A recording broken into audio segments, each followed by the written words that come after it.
Olá, boa noite. Ministério Público e Defensoria Pública pedem bloqueio de mais de 6 bilhões de reais das contas da Braskem. Este é um dos nossos destaques e veja também.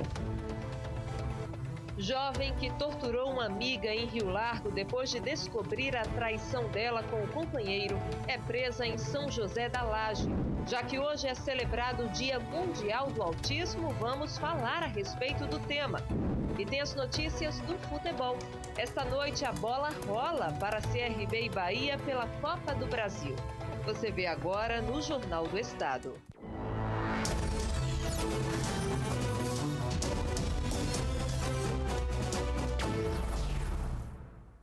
O Ministério Público do Estado e a Defensoria Pública pediram um bloqueio de mais de 6 bilhões de reais das contas da Braskem por considerarem preliminarmente a empresa como responsável pelas rachaduras nos bairros do Pinheiro, Mutange e Bebedouro.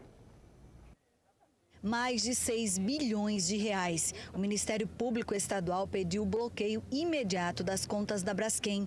De acordo com estudos criteriosos realizados pelo órgão, existem 8 evidências que apontam a mineradora como uma das responsáveis pelas rachaduras no bairro do Pinheiro e adjacências. Há evidências dessa responsabilidade. Nós ainda não batemos o martelo de forma definitiva, mas apontamos um caminho do qual nós achamos que essa responsabilidade efetivamente irá existir. Segundo o Procurador-Geral de Justiça, a medida é cautelar, preventiva, até que o laudo da CPRM seja concluído. A petição foi encaminhada ao Poder Judiciário no início da manhã de hoje. E com relação ao valor estimado, de fato, seria o valor necessário, suficiente para atender todas as áreas enumeradas ali na calamidade pública. Neste primeiro momento, sim, mas ainda falta o dano coletivo, que será objeto de uma ação principal. Se for o caso, pode até ser revisto esse valor. Se for o caso, pode ser revisto para cima. A reunião contou com a presença de promotores e defensores públicos estaduais. O valor estimado deve garantir as indenizações de toda a população inserida no decreto de calamidade pública feito pela Prefeitura, que inclui os bairros do Pinheiro, Mutange e Bebedouro. O nosso pedido foi para que apareça toda a área incluída no decreto de calamidade. Então, toda a área que está no decreto de calamidade, ela vai estar coberta por essa medida cautelar. Durante a reunião, foi revelado que a Braskem pretende vender a empresa. A ação conjunta pretende garantir os direitos desta população antes que isso aconteça. Sendo a conclusão apontando a responsabilidade para a mineradora Braskem, vamos lutar para transferir esses recursos para a população. A Braskem que queira um julgamento rápido e não a população. A população tem que ser reparada imediatamente. É isso que ela espera, é o que a Constituição reza quando diz que a jurisdição tem que ser célere e eficiente. Mais de 30 cidades de Alagoas ficaram sem água por causa das constantes quedas de energia.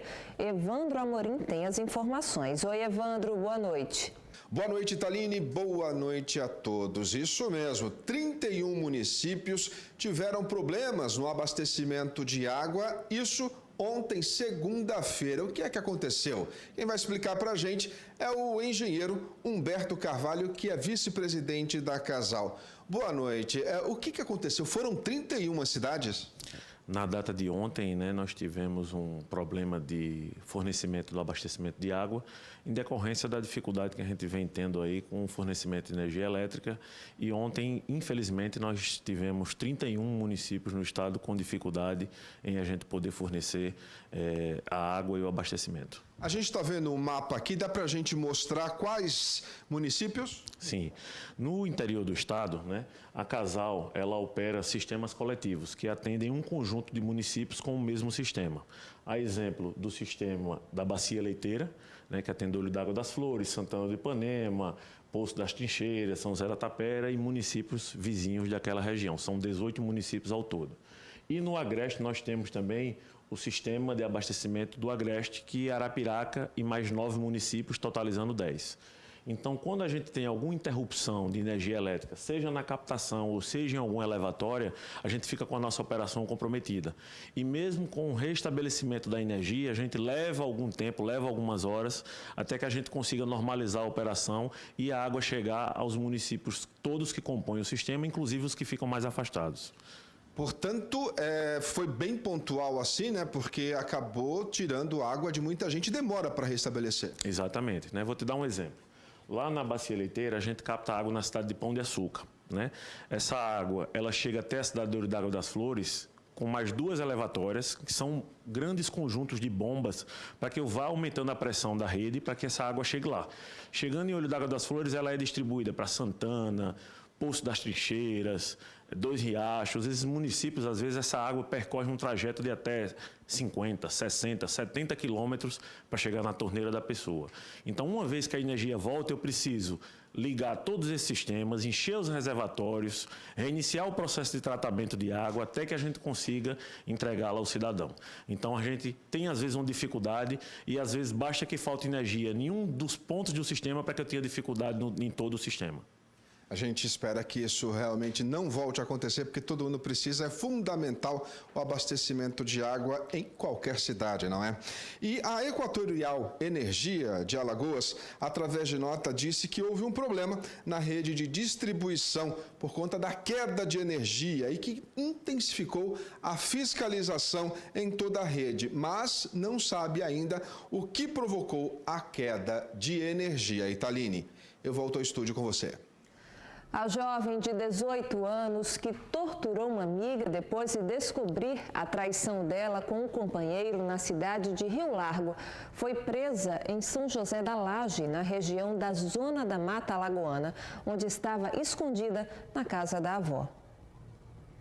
Natália Thalita da Silva e o esposo, de 16 anos, estavam dormindo quando a polícia militar cumpriu os mandados de prisão e apreensão na cidade de São José da Laje, Zona da Mata de Alagoas. Nós recebemos algumas informações desde ontem à tarde do paradeiro deles. E assim que nós tivemos de posse dos mandados de prisão, tentamos confirmar essa localização, o que foi bem sucedida. E por volta das 5 horas da manhã nós nos deslocamos à cidade de São José da Laje, pedimos apoio ao 2º Batalhão de Polícia Militar, lá localizado em União dos Palmares, o que prontamente foi atendido. E exatamente às 6 horas da manhã, certo, nós localizamos a casa e efetuamos a prisão deles. Natália da Silva aparece neste vídeo torturando a amiga em Rio Largo, após uma suposta traição. Tá ficando com quem? Com seu marido. E por que você foi ficar com ele? Na delegacia, a acusada disse que está arrependida, mas não concorda com a traição da amiga. Quero que alguma mulher dona de casa que tem o seu marido aí me responda de que vai aceitar um negócio desse. A gente com a cabeça quente não sabe o que faz não, minha gente. Natália Thalita da Silva vai responder pelo crime de tortura e pode pegar até 8 anos de prisão. Os dois foram efetivamente presos, nós vamos interrogá-los, né? E prosseguir aí com a coleta de outros indícios, né, que vão embasar a ação penal. O esposo assistiu toda a tortura, mas não fez nada para evitar a situação. Ele deve ser encaminhado para a internação de menores. A vítima torturada agora se diz aliviada, com a agressora presa. A justiça foi feita, que Peusaba a gente errou, mas já não podia chegar nesse ponto, ter feito isso, tentar tirar uma vida de uma pessoa. E no próximo bloco a gente vai falar de autismo, já que hoje é celebrado o Dia Mundial do Transtorno e um dos objetivos deste dia é desconstruir preconceitos. A gente volta já.